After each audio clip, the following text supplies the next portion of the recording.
de toda a vida vem dele. E nós, querendo ser independentes por causa das trevas, querendo ser egoístas, a gente não recebe a seiva que vem dele. E aí a gente não vai conseguir produzir o fruto que ele destinou para nós produzirmos. Então ele está dizendo assim, sem ele é impossível. E estando nele, ele diz assim, o pai é o agricultor, ele vai fazer as podas, para que cada vez mais a gente consiga produzir o fruto de Deus. Então o pai é o agricultor, ele faz a disciplina na nossa vida para que aquele broto que vai produzir muita uva receba toda a seiva, e aqueles brotos loucos que não vão produzir nada, ele já vai cortando todos, para que aquele que vai produzir, produza muita uva, né? E ele diz assim, vós já estáis limpos, porque é ele que faz essa poda. Essa limpeza não é apenas simbolizada por água. Nesse caso, a limpeza ela é simbolizada pela poda que se faz com tesoura. Então, quando no batismo usa a água está simbolizando essa limpeza. Claro, a água tem outros símbolos, como aquele líquido amniótico lá, não sei como é que fala, é assim? É que a criança fica ali dentro, no ventre da mãe, nadando nesse líquido. Então a água, nesse sentido, ela representa a vida em abundância. Não existe vida na terra sem a água. Pedro diz assim que todas as coisas que têm vida vieram da água. Então a água ela simboliza vida, ela simboliza limpeza, mas quando a gente pensa em todo o sentido de limpeza, a Bíblia diz que a poda da parreira também é uma limpeza. E não tem o símbolo da água nesse caso, que seria uma disciplina que está acontecendo na nossa vida, que coisas que são desnecessárias precisam ser cortadas fora. Coisas que não edificam, leituras que não edificam, filmes que não edificam, conversas que não edificam, amigos que você não vai levar em nada porque você já tentou pregar o evangelho para ele e ele não quer ouvir. Então são coisas que precisam ser cortadas, e essas coisas elas trazem a vida em abundância, quando elas são cortadas, quando elas são feitas essa limpeza em nossa vida. Vamos continuar a leitura, vamos ler do verso 6 até o verso 10. Se alguém não permanece, será lançado fora, a semelhança do ramo, e secará. E o apanham, lançam no fogo e o queimam. Se permanecerdes em mim, e as minhas palavras permanecerem em vós, pedireis o que quiseres, e vos será feito. Nisto é glorificado meu Pai, em que deis muito fruto, assim vos tornareis meus discípulos. Como o Pai me amou, também eu vos amei. Permanecei no meu amor. Se guardardes os meus mandamentos, permanecereis no meu amor. Assim como também eu tenho guardado os mandamentos do meu Pai, e o seu amor permanece. Então, aqui ele está falando mais propriamente da palavra permanecer nele. Você é o ramo, fique ligado na videira. A tua vida depende disso. A tua vida espiritual depende disso. Você sendo ramo, fique ligado na videira. Não procure outro caminho, não procure outra opção. Não vai atrás de outras coisas, porque não vai dar certo. Eu sempre chamo a atenção pensando assim no jovem rico, ele tinha as bênçãos de Deus. Deus repreendia a miséria na vida dele, Deus repreendia o devorador na vida dele, milagres aconteciam na sua vida. No entanto, quando Jesus chega e convida ele para andar com Jesus, ele não quer andar com Jesus, porque ele tem muitas propriedades que tem que cuidar dessas propriedades, que o próprio Deus deu para ele. Mas essas coisas que Deus o abençoou não podem ser maldição na vida dele, porque Jesus precisa ser na vida de cada um de nós a pessoa mais importante. Então seria um grande privilégio se Jesus passasse e nos convidasse: anda comigo. E você dizia: mas se eu soubesse que era Jesus, eu iria andar. Mas sempre a conversa de Jesus com você vai ser como a conversa de Jesus com o jovem rico. Você vai ter que ter fé. Ele precisava exercitar a sua fé. E ele não tinha fé suficiente para andar com Jesus. A muleta dele era a riqueza. É ali que ele confiava. E ele não conseguia abrir mão dessa muleta para então andar com Jesus, mesmo que os primeiros passos fossem trôpegos, mesmo que os primeiros passos fossem mais difíceis, mas depois ele ia ver que aquela escolha era a melhor escolha. E a gente sabe. Isso já se passou 2000 anos, e se ele não andou com Jesus, ele morreu e foi para o inferno com todas as bênçãos de Deus na vida dele. Porque Jesus diz assim: é melhor você entrar no céu sem um olho, sem um braço, sem uma perna, do que inteirinho ir para o inferno. É Jesus que está falando. Então ele está dizendo assim: permaneça em mim, eu vou permanecer em você. Permanecendo em mim, você vai produzir muito fruto. Se você permanecer em mim, você não vai ser lançado fora. Então você vai estar protegido. Não é só uma questão de seguir mandamentos. Quando ele diz assim: você permanece em mim, você guarda a minha palavra. Você vive a minha palavra. Inunda no teu coração a palavra de Deus. Não é apenas assim você escrever leis de Deus na parede e você se propor em cumprir essas leis. Porque ele está dizendo assim: Jesus, você permanece em Jesus. Você está ligado em Jesus. Há um relacionamento com Jesus. Não é apenas coisas que você escreveu lá e você tem que seguir aquelas coisas que você escreveu. Não é isso.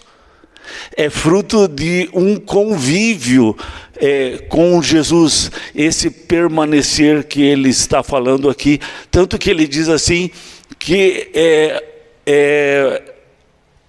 o relacionamento é através do amor dele. Permanece, no verso 9 ele diz assim: permanecei no meu amor. Porque o amor de Deus, ele não é um sentimento, o amor de Deus não é uma paixão. O amor de Deus é a própria pessoa de Jesus dentro de você. E esse amor, ele não busca o próprio interesse. Ele não se ressente do mal. Ele não fica exaltado, né? Então há uma característica especial do que é o amor de Deus, porque é o próprio Jesus. E tudo aquilo que a gente viu na vida de Jesus, a gente começa a ver dentro de nós. Por quê? Porque ele mora dentro de nós. Ele vive dentro de nós. E é isso que vai fazer toda a diferença. Vamos continuar a leitura? Vamos ler do verso 11 até o verso 16. Tenho-vos dito para que o meu gozo esteja em vós, e o meu mandamento é este, que vos ameis uns aos outros, assim como eu vos amei. Ninguém tem maior amor do que este, em dar a própria em favor dos seus amigos.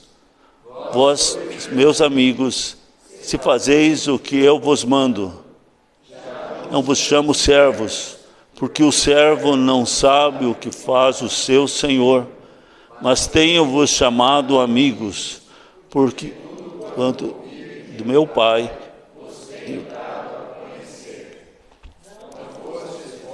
que escolhestes a mim. Pelo contrário, eu vos escolhi a vós outros e vos designei para que vades e deis fruto, e o vosso fruto permaneça, a fim de que tudo quanto pedirdes ao Pai, em meu nome, Ele o conceda. Então, aqui ele está falando assim de como que é esse relacionamento. Ele diz assim, não é um relacionamento de um servo com o seu senhor.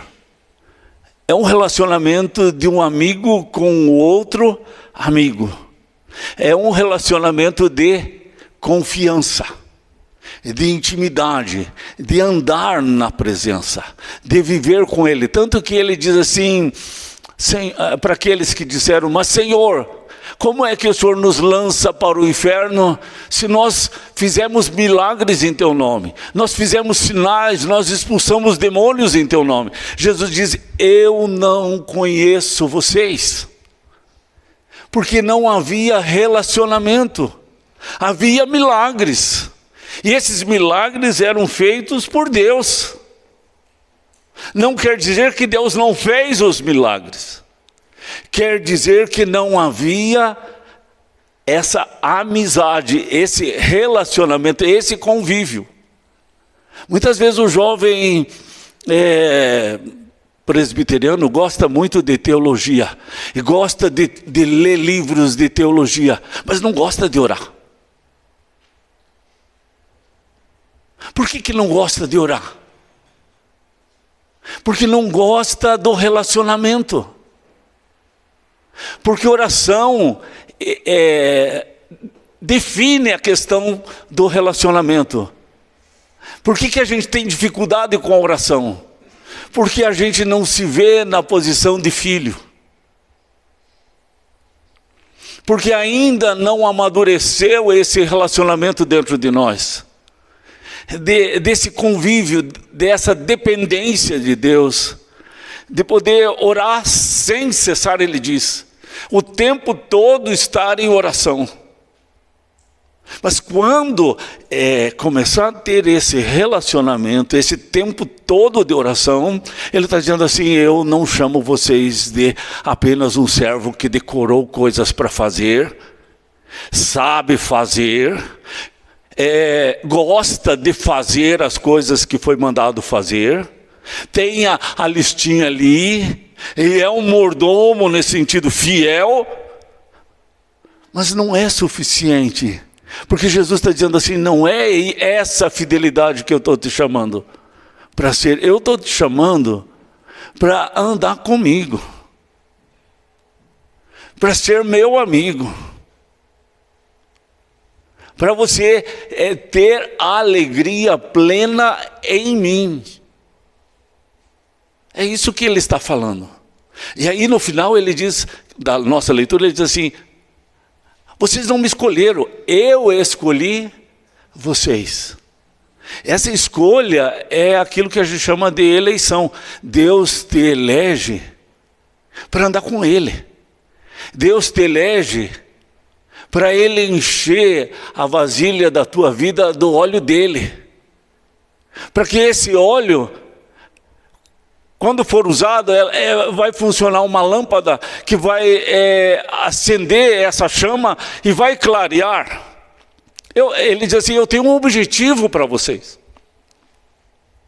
Eu tenho um modelo de vida para vocês. Eu tenho um plano para vocês. Não é o plano que vocês estipularam para vocês, é o plano que eu tenho para vocês. E aí, quando vocês orarem, eu vou ouvir as orações de vocês. Vamos ler do 17, e vamos ler do 17 até o final? Tenho, isto vos mando, vos ameis uns aos outros. Se o mundo vos odeia, sabei que primeiro do que a vós outros, me odiou a mim. Fosseis do mundo, o mundo amaria. Como não sois do mundo, pelo contrário, dele vos escolhi, o mundo vos odeia. Lembrai-vos das palavras que vos disse: servo maior do que o seu Senhor. Se me perseguiram a mim, também perseguirão a vós outros. Se guardaram a minha palavra, também guardarão a vossa. Tudo isso, porém, vos farão por causa do meu nome, porquanto não conhecem aquele que me enviou. Se eu não viera, nem lhes houvera falado, pecado não teriam, mas agora não tem desculpa do seu pecado. Quem me odeia, odeia também a meu Pai. Se eu não tivesse feito entre eles tais obras, quais nenhum outro fez, pecado não teriam. Mas agora não somente têm eles visto, mas também odiado tanto a mim como a meu Pai. Isto, porém, é para que se cumpra a palavra escrita na sua lei: odiaram-me sem motivo. Quando, porém, vier o Consolador, que eu vos enviarei da parte do Pai, o Espírito que dele procede, esse dará testemunho de mim. E vós também testemunhareis, porque estáis comigo desde o princípio. Aqui ele está falando a respeito do custo do discipulado em si. De você ter sido escolhido por Deus e Ele ter entrado com a luz na tua alma. Essa luz vai clarear o caminho, vai dar confiança na sua vida, vai dar paz, mas também vai trazer consequências. Porque as trevas vão enxergar essa luz. E as trevas, elas odeiam essa luz. Jesus está dizendo assim como eles me odiaram, também vão odiar vocês. E vocês vão ter que aprender a lidar com esse ódio. Ele diz isso também foi para cumprir a própria palavra de Deus lá no Velho Testamento. Me odiaram sem motivo. Não precisa ter motivo. Porque as trevas se ofendem com a luz. As trevas, elas são inimigas da luz. A luz dissipa as trevas. Então, um não se acerta com o outro. Eles são opostos entre si. Então, sempre vai haver uma guerra interior. Uma guerra dentro de você por causa do quê? Do velho homem que está dentro de você. Vai haver uma guerra também por causa das pessoas que estão ainda sob o domínio das trevas. E vai haver uma guerra por causa do príncipe desse mundo, que é o diabo. O príncipe das trevas. Que se opõe e se levanta contra todos os filhos de Deus por causa do próprio Jesus. Mas ele está dizendo assim, eu escolhi vocês para isso mesmo. Eu escolhi vocês para esse plano. Vocês não são do mundo. E aí no final ele diz assim, vocês vão testemunhar. vocês vão ser minhas testemunhas, e eu vou capacitá-los a serem minhas testemunhas. De uma forma geral, eu quis comentar o texto inteiro. São 27 versículos. Não dá para eu comentar versículo a versículo, porque nós íamos demorar muito. Então eu tentei fazer dessa forma, para a gente não demorar tanto assim. Tá bom? Então agora eu quero assim, meditar algumas coisas, chamar a atenção em algumas coisas da nossa leitura que eu fui preparando em casa, essas coisas que eu estava estudando. Qual é a palavra que mais vocês viram que se repete nesse texto?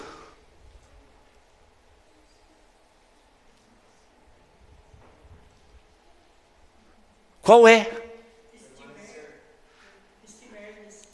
Permanecer em Jesus. Se você olhar ali, o verso 4 repete 2 vezes, o verso 5 uma vez, o verso 6 uma vez, o verso 7 2 vezes, o verso 9 uma vez, o verso 10 2 vezes. Então, e aí vai. Por quê? Porque esse é o segredo do Evangelho. A coisa mais importante na Bíblia é isso aí. Então, quando nós cantamos a respeito do sacrifício de Jesus, e nós vamos falar um pouquinho sobre isso em relação à ceia, no sacrifício de Jesus, na morte de Jesus, Jesus abriu um caminho. Aquele véu que rasgou lá, fala de Deus ter aberto um caminho por onde nós podemos passar, um caminho que vai trazer vida através do sacrifício de Jesus. Há uma música que diz assim, a respeito de Isaías 53, Ele levou sobre si as nossas transgressões. Ele levou sobre si as nossas maldições. Né? O pecado que a gente carrega, a miséria que a gente carrega espiritual, Ele levou na cruz, Ele abriu esse caminho. E aquele que estiver agora ligado nele, tem possibilidade da cura da sua alma. A libertação das suas transgressões, daquilo que causa dano para a nossa vida. Então, o sacrifício de Jesus é a coisa mais importante que aconteceu. Mas se você não estiver ligado nele, você não tem os benefícios desse sacrifício. Se você tiver as bênçãos de Deus, as bênçãos da religião, as bênçãos de ser um homem inteligente, as bênçãos da prosperidade financeira, mas você não estiver ligado em Jesus, não vale nada dessas coisas. Você pode ter uma saúde plena até o dia da tua morte, mas isso não vai ajudar em nada em relação à eternidade, porque é só aquele que está ligado nele que recebe a seiva que vem dele. Por isso ele diz assim, sem mim nada podeis fazer. Por isso ele repete tantas vezes essa palavra videira, permanecer. A videira produz muito fruto, mas o ramo, para produzir esse fruto da videira, ele tem que estar na videira. Se ele for podado e foi cortado e foi lançado fora, ele não produz uva, ou ele produz? Não, então a nossa vida depende somente dele. No estudo bíblico que a gente faz de plano de salvação sobre as 4 salas, o ponto que eu gosto de chamar a atenção naquele plano de salvação é sobre como Adão e Eva tinham a presença de Deus na vida deles. E essa presença de Deus trazia tranquilidade, trazia paz à vida deles. A presença de Deus, ela equilibrava todas as coisas dentro deles, no sentimento deles, no convívio como casal, porque a presença de Deus é que traz esse equilíbrio. Quando veio o pecado, Quando veio a independência de Deus, e esse ramo sai da videira e vai querer viver a própria vida, ele perde essa alegria de Deus.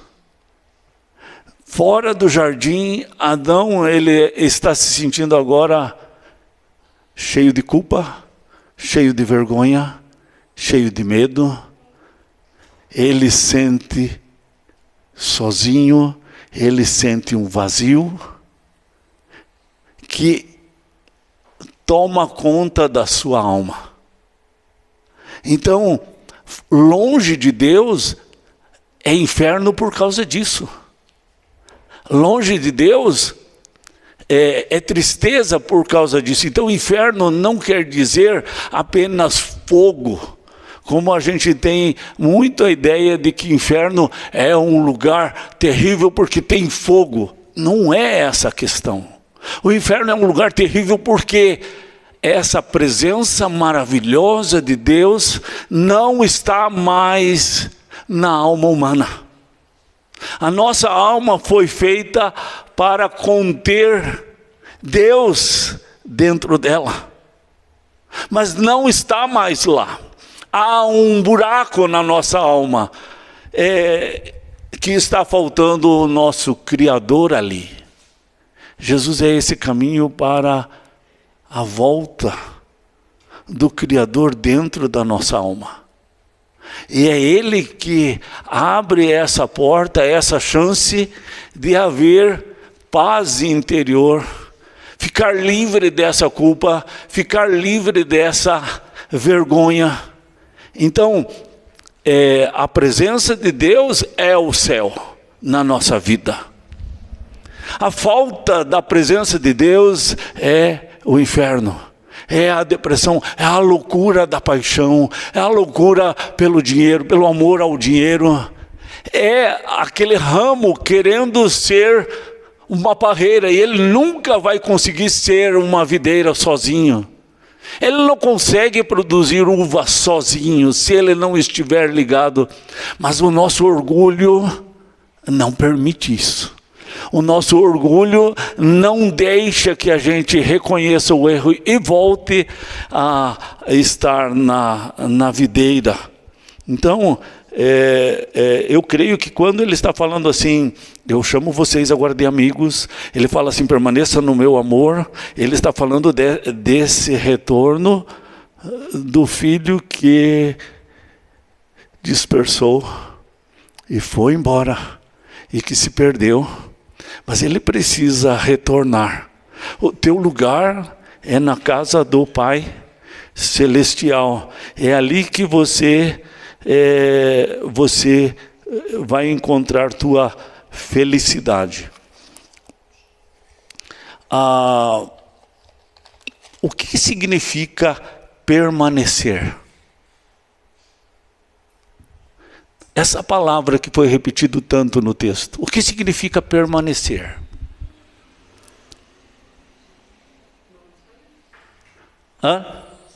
Estar ligado, não sair da presença dele, né? Que mais?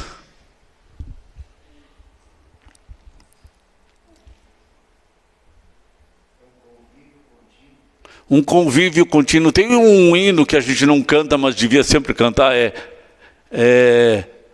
tudo a ti consagro, tudo a ti entrego.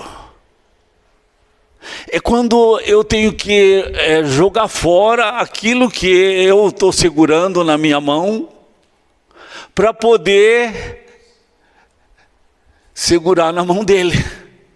Eu tenho que abrir mão das coisas que eu tenho na minha mão para poder. É uma renúncia, é uma entrega. Essa questão de permanecer nele. E vai haver aquele dilema dentro de você. Mas isso aqui, eu dediquei toda a minha vida nisso aqui. Todo o meu tempo eu gastei sobre isso aqui. Isso aqui é a castanhinha do esquilo. né? É o anelzinho do Sméagol. E ele acha que a felicidade dele está ali. Mas a felicidade dele não está ali. Mas ele não consegue abrir mão. Porque se ele abrir mão, ele perde. Só que se ele não abrir mão, ele não ganha a vida de Deus. Então, sempre nesse relacionamento com Deus, Ele vai pedir que você abra mão. E alguma coisa que você confia demais, né? Ele vai pedir para você abrir mão. Sempre Ele vai pedir para você abrir mão.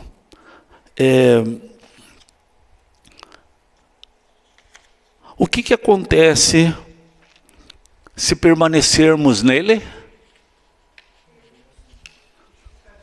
Oi? Vamos frutificar, produzir muito fruto. O que mais?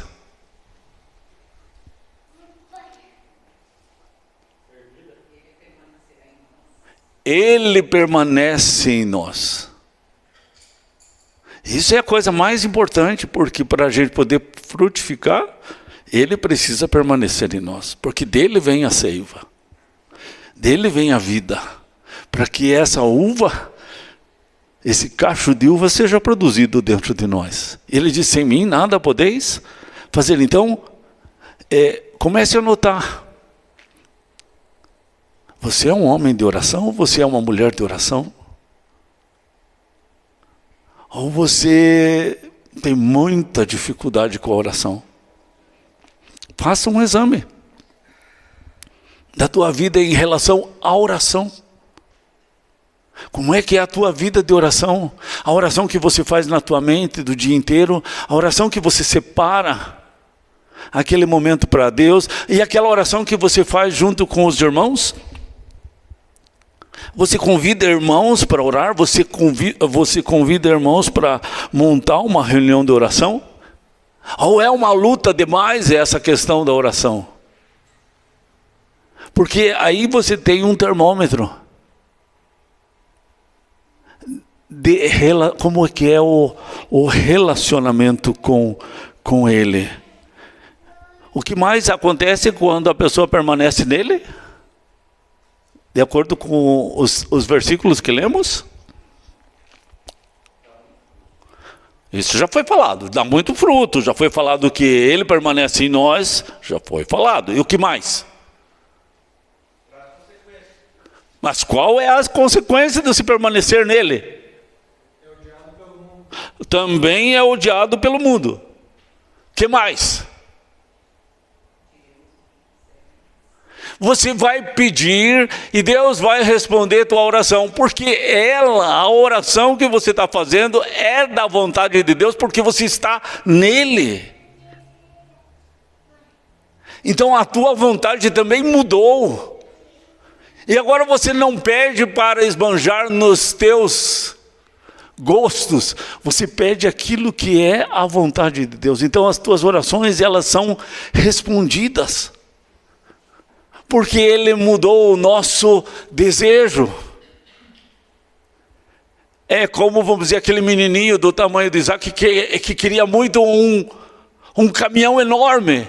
Mas o seu pai nunca vai dar um caminhão enorme para ele. Ou o Tiago daria uma carreta se o Isaac pedisse. Mas se o Isaac começa a entender qual é a vontade de Deus, aí vamos entender a vontade do Tiago. Ele iria pedir uma coisa que seu pai iria lhe dar. E é assim que acontece conosco também em relação à oração, né? O que mais, gente? Vocês já falaram mas tem mais algumas coisas que está faltando. Duas coisas que acho que vocês não falaram ainda. Quem permanece nele? O que acontece com quem permanece nele? Nunca será podado. Outra palavra para isso aí. Quando você não é tesourado pelo Pai, e esse ramo não vai se arrebentar lá para o chão.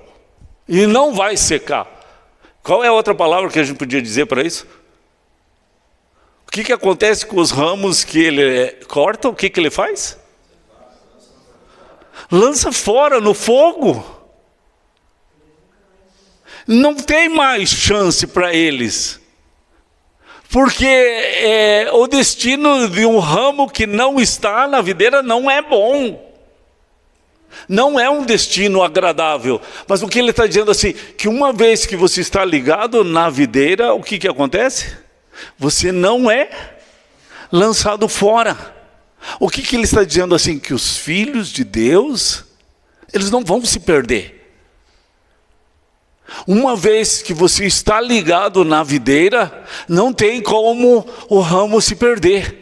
Não tem como o ramo ser lançado fora. Mas você tem que ter certeza que você está ligado na videira, porque a gente se engana fácil. A gente pensa que está ligado na videira, mas a gente está ligado na nossa bondade, na nossa justiça, naquilo que a gente inventou como religião, como o jovem rico. Ele estava redondamente enganado. Ele achava que porque Deus respondia suas orações, repreendia o devorador na vida dele, ele estava assim com o Pai Celestial. Mas ele não estava assim. Então a gente precisa ser mais sábio nessa investigação. Quando a gente produz muito fruto por estar ligado nele, o que acontece?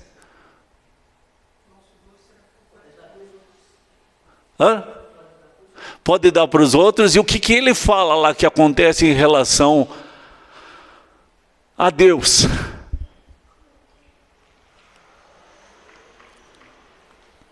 Em relação a Deus, o que acontece quando ele olha para você, uma parreira, um ramo cheio de cachos de uva?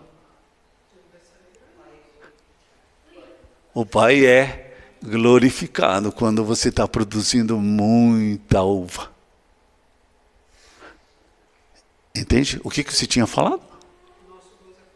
A alegria, ela é completa. Ela é plena. Porque na presença de Jesus há alegria plena. Há o contentamento da alma. Então, não é no dinheiro que a tua alma vai ficar feliz. Não é numa conta alta do banco que a tua alma vai ficar feliz.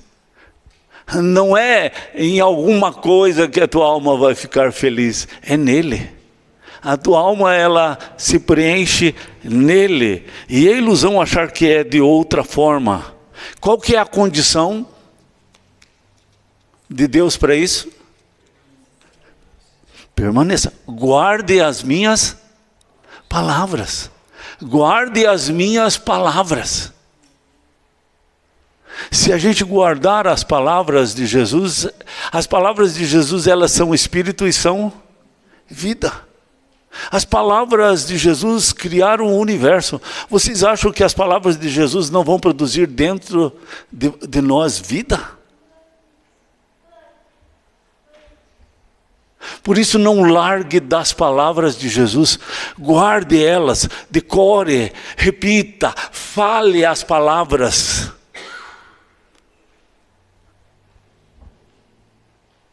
Porque elas produzem vida. Quando aquele menino se afogou lá na chácara, eu já contei aqui, o Gabriel, ele sofreu muito, porque aquele menino, ele tem um pouco de autismo. E o diabo, ele ficava atormentando o Gabriel e dizendo, você não socorreu o menino, você não cuidou. E foi enchendo o Gabriel de culpa. Eu falei para ele, pega assim, fale para o diabo. Eu sei quem mora dentro de mim. Jesus mora dentro de mim. Ele me ama. Ele me comprou para pertencer a Deus com o seu precioso sangue. Fale para o diabo essas coisas. Fale do que Jesus fez por você lá na cruz. Joga isso na cara do diabo. Essa é a nossa arma, irmãos. Essa é a nossa ferramenta que nós temos. O Gabriel, ele tem a vantagem, e não sei se também é desvantagem, de trabalhar com o Tiago. O Tiago é duro na queda, talvez Deus já amoleceu mais o coração dele, mas assim ele fala umas palavras muito duras para o Gabriel. Aí o Gabriel fica com os seus traumas. A gente não aceite trauma. Você não é vítima. Não coloque isso, porque quem quer que você coloque essas coisas no teu coração é o diabo. Quem quer que você guarde essas coisas no teu coração, essas rejeições, essas dores, esse vitimismo, é o diabo que quer que você tenha isso no teu coração. Não. Ore por ele para que ele não fale mais aquele palavrão. Mas respeite o teu pai como pai que tem autoridade, respeite ele. Mas eu não estou falando que tem que concordar com o erro do pai, mas você pode orar por ele. E você pode não aceitar essas coisas sem bater de frente com o teu pai, sem responder com palavrão. Você pode, porque em Jesus a gente pode. E o que acontece se a gente aprende a respeitar, e a gente aprende a não aceitar aquilo como uma coisa pessoal, e eu me tornei vítima desse assunto, e aí eu enfrento meu pai, e eu falo um palavrão para ele, vai vir a culpa. Essas coisas não vão resolver. Agora, se eu entender quem eu sou, quanto Jesus me ama, que Ele derramou o seu sangue na cruz por mim, eu posso perdoar o meu pai. Eu não preciso carregar esse fardo de vítima, de acusação. Eu não preciso colocar essa pedra no meu bolso para depois jogar na cara dele. Eu posso ficar livre dessas coisas. E isso é a maravilha do que Jesus fez lá na cruz por nós. A gente não precisa carregar esse número de coisas que eu gostaria de me vingar, que só vão trazer dano para a nossa alma.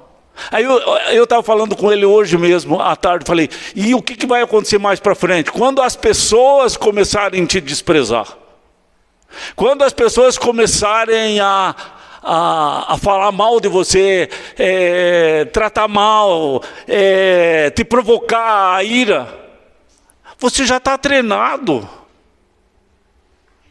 Você já sabe que você não é vítima. Você já não está nem aí com o que as pessoas falam. Você entendeu como é que é o relacionamento de Jesus perfeito? Ele quebra essas cadeias, Ele quebra esse jugo, Ele quebra essas amarras da nossa consciência que vêm para nos matar, roubar e destruir. Então, a condição, guarde a palavra. Ame como Jesus ama. Ande com Ele, né? Anda na presença dEle, seja amigo dEle, conviva com Ele, né? Encha, permaneça no amor dEle, inunde a tua alma do amor dEle, e isso vai te trazer paz. Qual é o resultado de permanecer nele? O Pai é glorificado, permanecemos nele, Ele permanece em nós, damos muito fruto, alegria,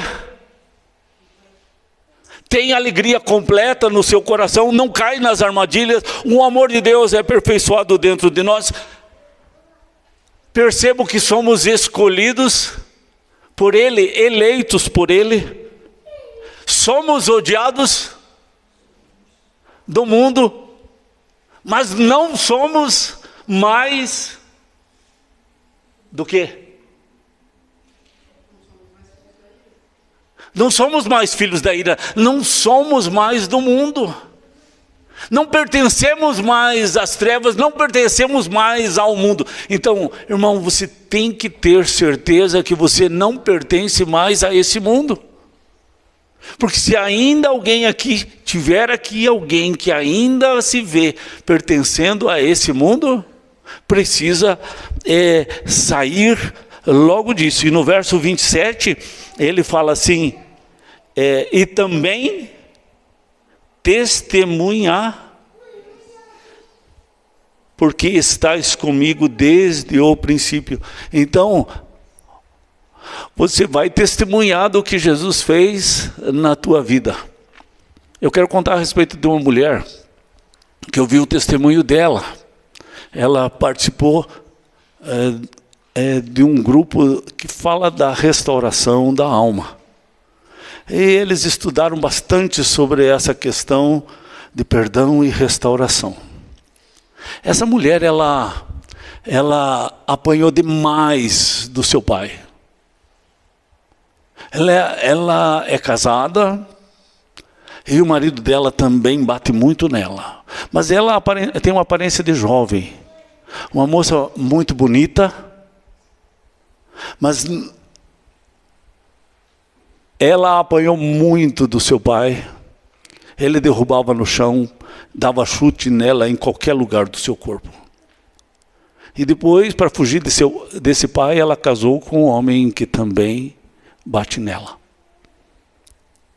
Mas o pai dela e a mãe dela foram na formatura desse curso.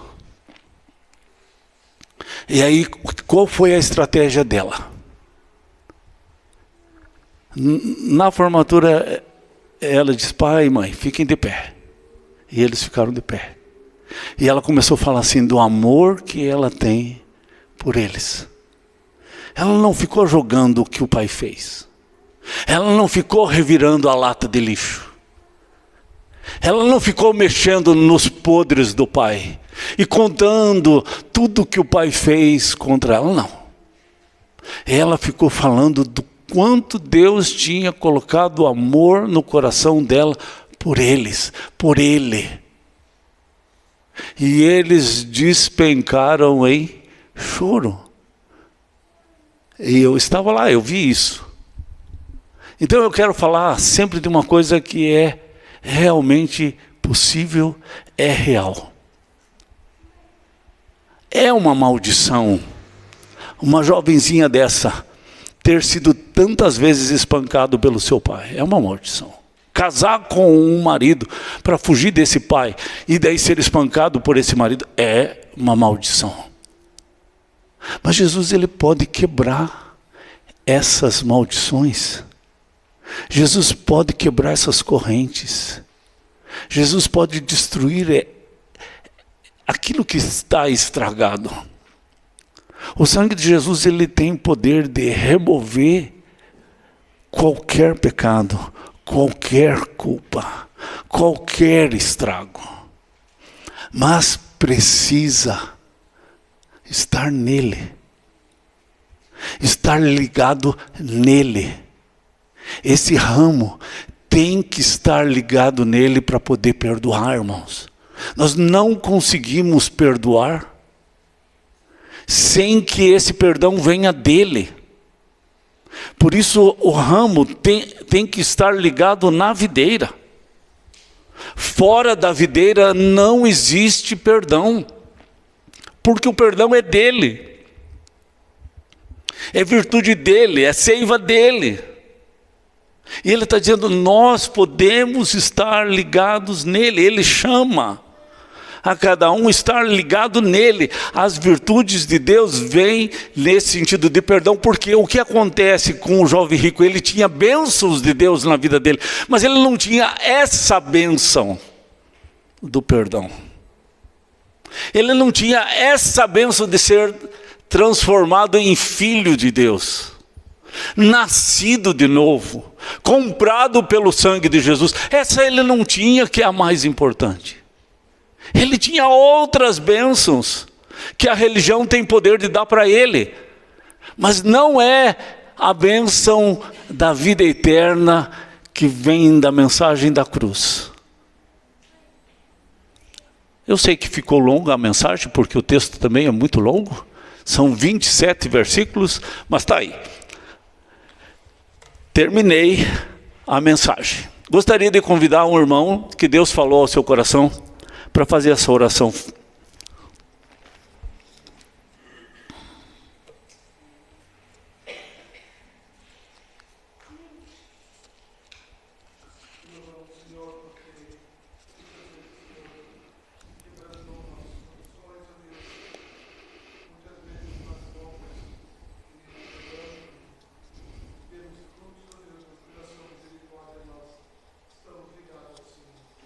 Amém.